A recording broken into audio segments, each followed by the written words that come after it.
Ah, my favorite stage returns. Port Town Aerodive in glorious HD. Hey guys, I'm back with another commentary video. Let's see.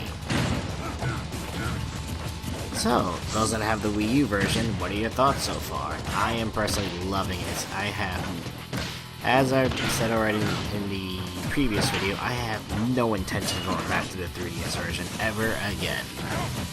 I barely play handhelds anyway, so it's not like the end of the world for me. Most of the time it's like for Pokemon or maybe an RPG, but most often I don't really play my handhelds that often.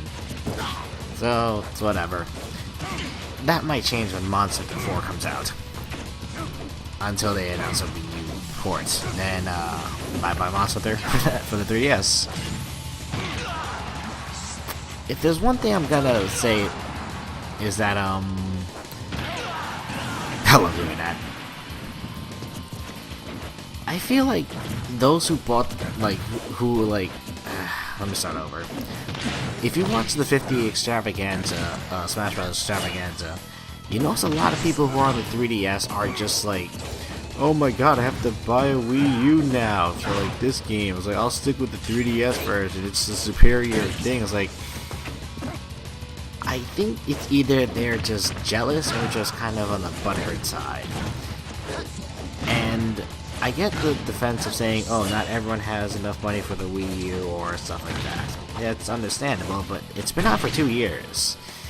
There really isn't any more excuses other than, well, really no other excuse. It's just, it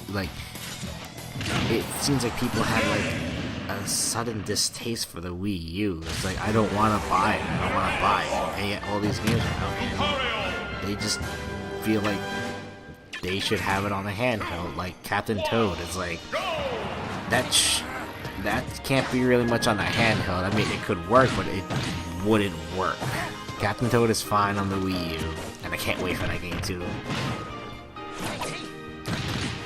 Let's see. There's one thing I gotta say though, is that Neko is excellent. I have tested it before, like both wireless and wired at my house, and it's flawless both ways. But I'd rather stick with the LAN adapter just in case. If there is one thing I have to test, and I'm going to regret this thing wholeheartedly, it's trying out Tumblr.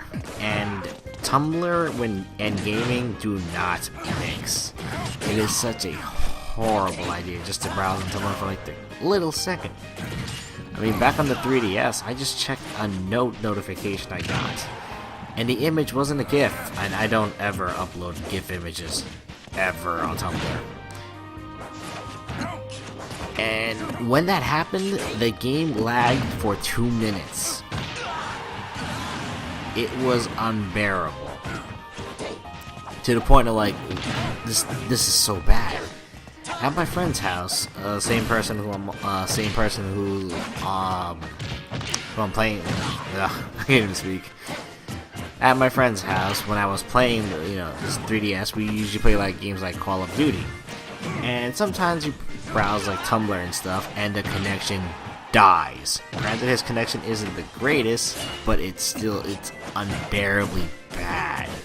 We can watch like YouTube videos and play with no problem, but when it comes to Tumblr, it's just... Oh, hang on.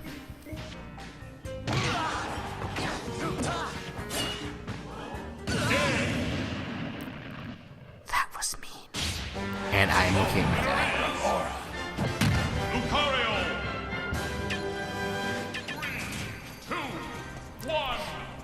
As I was saying before, we can watch YouTube videos and it wouldn't lag... It wouldn't like destroy the connection.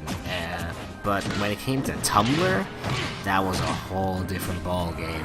Tumblr and online gaming just do not mix, and I think that's the reason why so many people were like having like online issues. Either like on the reviews, I should say, they were probably checking out stuff like Tumblr or other streaming sites. I mean, Netflix isn't that bad when playing, but then again, I do have a 75-50 connection thanks to BIOS. And most people think that, you know, since they can do like wireless, they have, oh, I can check on my tablet, I can do all this stuff. And it's like, if your connection is strong enough, you can do multiple things. You can multitask. But excuse me. It's never a good idea to do that if you don't know your connection speed. The best way is, of course, checking out speedtest.net. Of course, best way to check it out. If your connection's at least good, you can definitely do it. My ping is at least an 8, and when playing online, it jumps to at least a 20. So I can play games. It's kind of sad to see, like, you know, some people who like think that they're like they can do a lot of things because it's wireless. And I used to have the mentality too, because, oh, wireless, I can do multiple things at once, and not realizing that it really just destroys everyone's quality and everything. So it's not worth it. And especially playing fighting games, it's a bad idea to go wireless. Very bad. Oh wow, we're done. Oh, I'll see you later.